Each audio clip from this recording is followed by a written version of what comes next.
ท่านในบ้านกำลังให้เกียรติมาแล้วทั้งท่านพรประเสริฐแสนสมบัติพร้อมด้วยคณะให้เกียรติมาพระมวลประเสริฐในห้องปฐมฤกษ์ความดีเชิญบรรดาท่านบรรดาแขกที่มีเกียรติเขาทุกท่านจับจองเอากูฟอนและมวลเสือนะครับทั้งท่านพรประเสริฐแสนสมบัติในบ้านบรรณาแพงพร้อมด้วยคณะได้เลยในความดีขอเชิญทุกท่านบรรเสริฐได้ขอเชิญเนาะเชิญ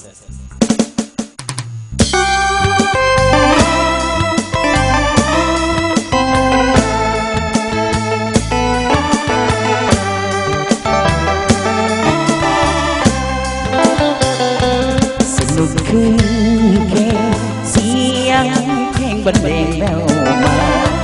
ขอเชิญคนอาเข้ามาสุขสันต์หันษาลำวงลำเปิดปากคนมาเลยแล้วนะขอเชิญชวนนาเข้ามาลำวงสามัคคีสนุกคืนเพลงเสียงเพลงบรรเลงตื่นตาเป็นจังหวะธรรมดาลาวเฮาสุขสันต์ฟ้อนไปเป็นหมู่บ่าวสาวเคียงคู่กันผูกมิตรสัมพันธ์ฮักกันลำวงของลาวแก่นอ่อนได้นะงามแววฟ้าของลาวงามหลายเด้อเจ้าคนลาวเฮาเคยสุขสันต์กันเสริมส่งให้อยู่ของคนลาวนั้นรักษาให้มันยืนนานส่วนนิรันดร์สนุกคืนเกเสียงเพลงบรรเลงแล้วบนงามอรสรแม่ป้อนที่เคยมีมายังคงเคียงคู่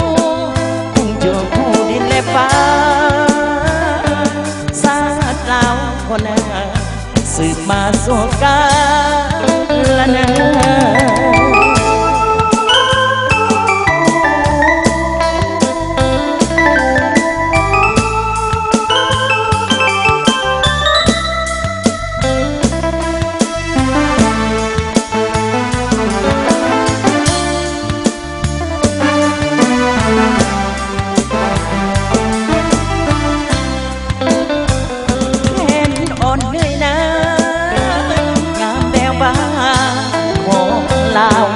งามหลายเด้อเจ้าคนลาวเฮาเคยสุขสันต์พร้อมกันเสริมส่งให้อยู่คู่คนลาวนั้นรักษาให้มันยืนนานส่วนนิรันดร์สนุกคืนเพลงเสียงเพลงบรรเลงแล้วบนงามอรสรแบบป้อนที่เคยมีมายังคงเคียงคู่อยู่คู่ดินและฟ้า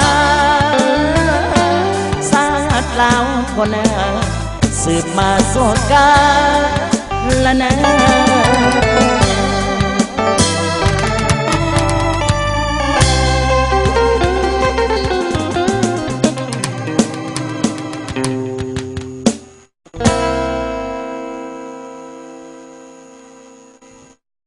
ขอบปฐมฤกษ์ทั้งท่านเจ้าภาพได้ให้เกียรตินำหน้าประธานมวลเสือเปิดรายการมวลเสือแล้วเพราะจะได้ธรรมดาเจ้าขันพระเขาจะเล่าทั้งพระดื่มเจ้าภาพต้องเริ่มพระมวลเสือก่อนเลยแล้วมอบเป็นเกียรติแก่ทั้งท่านพรประเสริฐแสนสมบัตินายบ้านนาแพงมาเด้อ